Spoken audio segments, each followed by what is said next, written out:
कि बाबा साहब का मिशन अधूरा बीएसपी करेगी, जिनके अधूरे रहे कारवा को आगे बढ़ाने के लिए अब मेरी भी पूरी जिंदगी लगी। मैं ये आधा करना चाहती हूँ,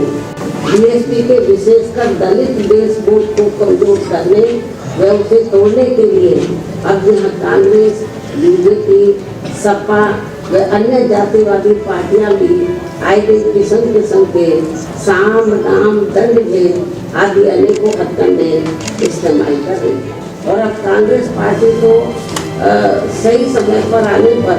इनके आरक्षण को ही पूरे तौर से खत्म करने में लगी। दलित एवं आदिवासियों के वोटों को हथियाने में इन सभी विरोधी पार्टियों में उनके चहेते बनने की भी काफी होड़ लगी हुई। और इस मामले में भाजपा व उनकी सरकारें भी कोई पीछे नहीं है। मीडिया बंधुओं, जैसा कि आप लोगों को ये विदित है कि आज मेरा खुद का अपना जन्मदिन और इस अवसर पर सबसे पहले मैं मीडिया बंधुओं को व पूरे देशवासियों को तथा पदाधिकारियों एवं कार्यकर्ता आदि को भी नववर्ष 2025 की हार्दिक बधाई एवं साथ ही कुदरत से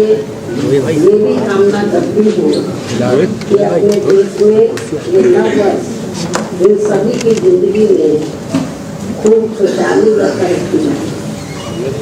इस कामना के साथ ही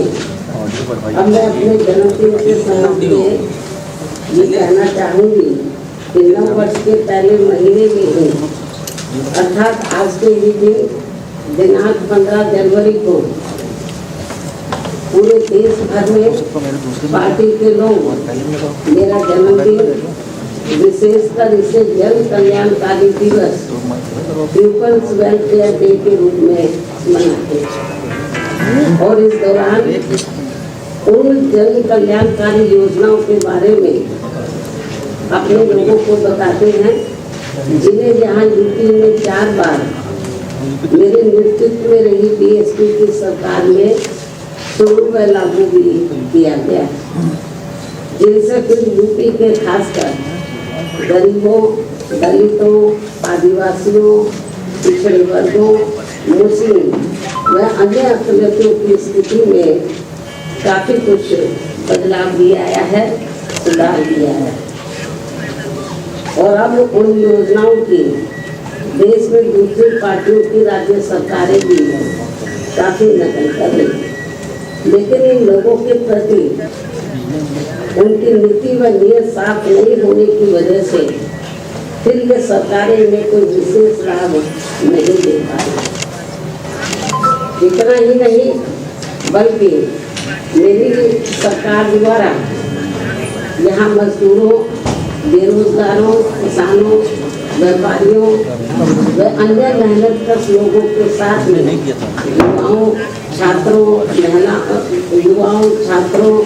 महिलाओं, बुजुर्गों एवं विकलांगों आदि के हितों में भी अनेकों नई जन कल्याणकारी योजनाएं शुरू व लागू की गई, जिनसे उन्हें काफी ज्यादा लाभ पहुँचा है। और जिनसे प्रेरित होकर अब पार्टी के लोग यहाँ फिर से यूपी में व यूपी की तरह पूरे देश में भी ऐसी ही जन कल्याणकारी सरकार बनाने के लिए पूरे जी जान से लगे। और यदि इसके लिए पार्टी द्वारा किए गए कार्यों के प्रति इनकी पूरी ईमानदारी व निष्ठा आदि होती है तो फिर यही मेरे जन्मदिन पर इनका हमेशा ये विशेष तोहफा भी है। इस उम्मीद के साथ ही अब मैं अपनी पार्टी के ऐसे सभी छोटे बड़े पदाधिकारियों, कार्यकर्ताओं एवं शुभचिंतकों आदि का भी हार्दिक दिल से आभार एवं शुक्रिया अदा करती हूँ, जो इसी सोच व धारणा के तहत ही मेरा जन्मदिन मनाए। साथ ही इस अवसर पर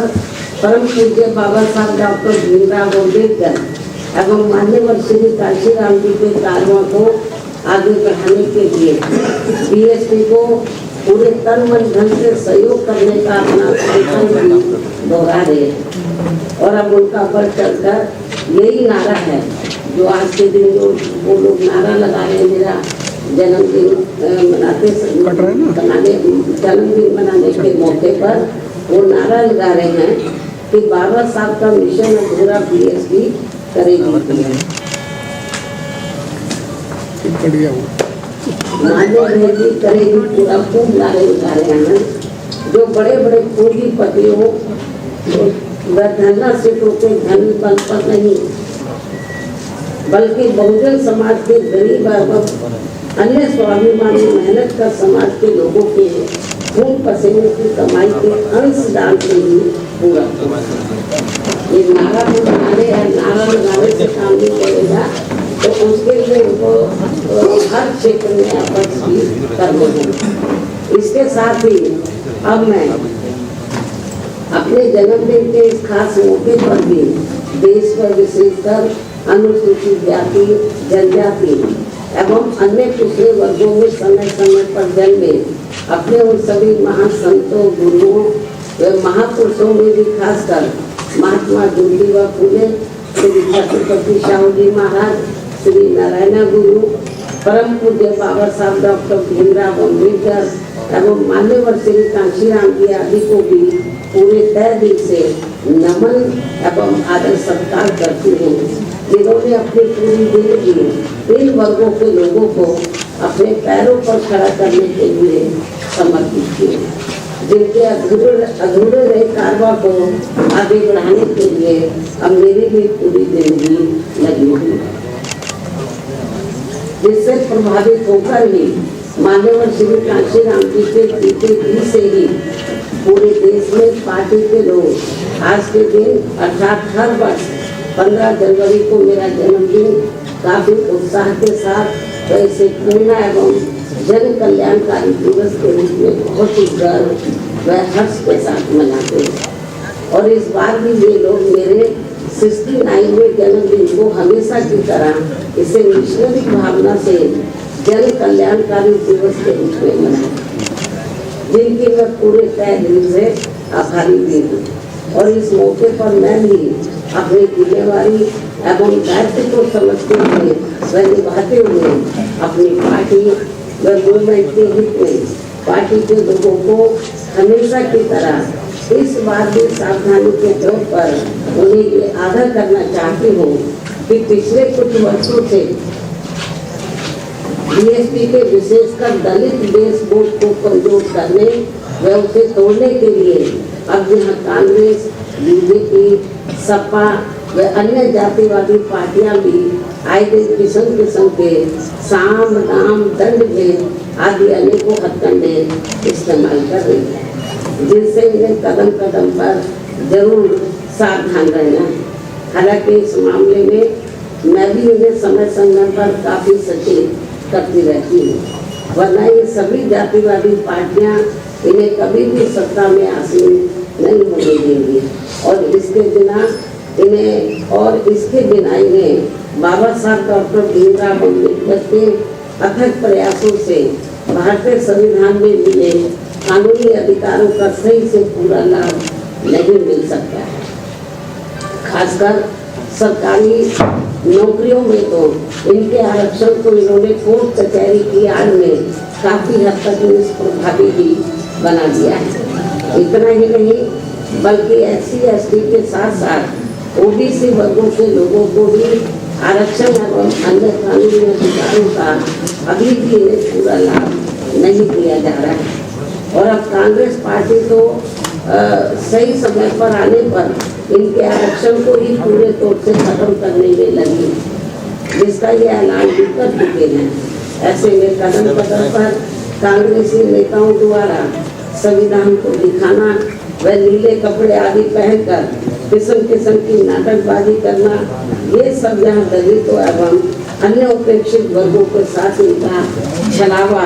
व ढोंग नहीं है तो और क्या है। इस पर भी इन लोगों को जरूर ध्यान देना है। जबकि देश में बीएसपी मूवमेंट के कारण दलितों एवं अन्य उपेक्षित वर्गों में परम पूज्य बाबा साहब डॉक्टर भीमराव अंबेडकर एवं उनके निर्मित किए गए मानवतावादी संविधान के प्रति आई जागृति व सत्ता संघर्ष हेतु आई चेतना आदि के कारण अब विशेषकर दलित एवं आदिवासियों के वोटों को हथियाने में इन सभी विरोधी पार्टियों में उनके चहेते बनने की भी काफी होड़ लगी हुई, किंतु उनका हक छीनने में अभी भी कोई पार्टी पीछे नहीं। अर्थात ये सभी पार्टियां एक ही थैली के चट्टे बटे और जिस प्रकार से जातिवादी सोच व द्वेष के तहत चलकर कांग्रेस पार्टी की सरकारों ने बाबा साहब डॉक्टर भीमराव अम्बेडकर सहित बहुजन समाज के अन्य सभी महान संतों गुरुओं व महापुरुषों का हर स्तर पर उपेक्षा व अनादर किया गया है तथा उनके अनुयायियों की हर स्तर पर अवहेलना की गई, वह किसी से छिपा नहीं और ना ही दलित एवं अन्य उपेक्षित वर्गों के लोग उसे कभी बुला सकते हैं। और इस मामले में भाजपा व उनकी सरकारें भी कोई पीछे नहीं है, बल्कि जिस प्रकार से इस पार्टी के वरिष्ठ मंत्री ने संसद में बाबा साहब का अपमान किया है और उसका अभी तक भी उन्होंने पश्चाताप नहीं किया है, तो उससे अब इन वर्गों में इस पार्टी के प्रति रोष व आक्रोश कभी भी कम होने वाला नहीं है। चाहे इनके वोटों के लिए ये पार्टी आए दिन कितने भी अभियान क्यों न चलाती रहे और इस मामले में वोट जातिवादी चाल चरित्र व चेहरे वाली समाजवादी पार्टी की विशेषकर दलित वोटों के स्वार्थ में अपना रूप थोड़ा बदला दिखाने के लिए आए दिन किस्म किस्म के हथकंडे इस्तेमाल करने में लगी रहती है, जबकि यूपी में इनकी सरकार ने दलितों के प्रति अन्याय अत्याचार व इनके महापुरुषों का हुआ अपमान आदि को भला कौन भुला सकता है। इससे ये स्पष्ट है कि बाबा साहब एवं उनके संविधान तथा उनके द्वारा मिले आरक्षण व अन्य संवैधानिक अधिकारों को लेकर दलितों एवं अन्य उपेक्षित वर्गों की राजनीतिक शक्ति बीएसपी से ही बन पाई है, किंतु इनके वोटों के स्वार्थ के लिए कांग्रेस बीजेपी व सपा आदि अब आसानी से कामयाब होने वाली नहीं है, जिसके लिए ये पार्टियां आए दिन किस्म किस्म के हथकंडे भी इस्तेमाल कर रही है, जिनसे इन लोगों को हमेशा सावधान रहना है। हालांकि इन वर्गों के साथ साथ अन्य सभी मामलों में भी केंद्र व राज्य सरकारों की अधिकांश चल रही गलत नीतियों एवं गलत कार्य प्रणाली की वजह से ही अब देश की जनता काफी ज्यादा दुखी व परेशान भी है, जो ये आए दिन ऐसी सरकारों के विरुद्ध काफी आवाज भी उठा रहे हैं, जिनसे भी अब कोई हल नहीं निकल पा रहे हैं। ये भी बड़ी चिंता की बात है। रोटी रोटी के नए नए नियम कानून बनाकर उनकी आड़ में भी यहाँ बेरोजगारों को वर्षों तक नौकरियों से वंचित रखा जा रहा है। फिर चुनाव में उनका मुंह बंद करने के लिए उनको किस्म किस्म के लुभावने वायदे कर दिए जाते हैं, जिनसे इन्हें अभी तक कुछ भी हासिल नहीं हो पा रहा है। जबकि यूपी में हमारी पार्टी की 4 बार रही सरकार में हमने खासकर गरीब एवं बेरोजगार लोगों को किस्म किस्म के लुभावने वायदे न करके उन्हें सरकारी व गैर सरकारी क्षेत्रों में बड़ी संख्या में रोटी रोटी के साधन उपलब्ध कराए हैं, जिनसे आप सभी अवगत हैं। लेकिन दुख इस बात का है कि चुनाव में भोली भाली जनता अपनी पार्टी के इन सब कार्यों को भुलाकर विरोधी पार्टियों की गारंटी व लुभावने वायदों आदि के बहकावे में आकर पुनः ऐसी सरकारों को सत्ता में ले आते हैं जिनकी शुरू से ही कथनी व करने में काफी अंतर रहा है। इसके साथ साथ देश में दलितों, आदिवासियों व अन्य पिछड़े वर्गों को अब खासकर सरकारी नौकरियों में उन्हें आरक्षण का भी पूरा लाभ नहीं मिल पा रहा है, अर्थात अब इनकी ये सुविधा ना के बराबर ही रह गई। मुस्लिम व अन्य धार्मिक अल्पसंख्यक समाज के लोग भी हर मामले में अब अपने आप को काफी असुरक्षित ही महसूस कर रहे हैं, जिससे इनका विकास भी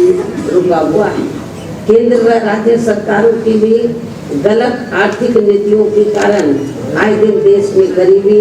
बेरोजगारी एवं महंगाई। ये थोड़ा दरवाजा खोल दो और खांसी आ रही है मीडिया को, तो थोड़ा खोल दो। केंद्र व राज्य सरकारों के भी गलत आर्थिक नीतियों के कारण आए दिन देश में गरीबी, बेरोजगारी एवं महंगाई आदि भी काफी ज्यादा बढ़ रही है, जिससे विशेषकर गरीब एवं मध्यम वर्ग के लोग सबसे ज्यादा परेशान रह चुके हैं।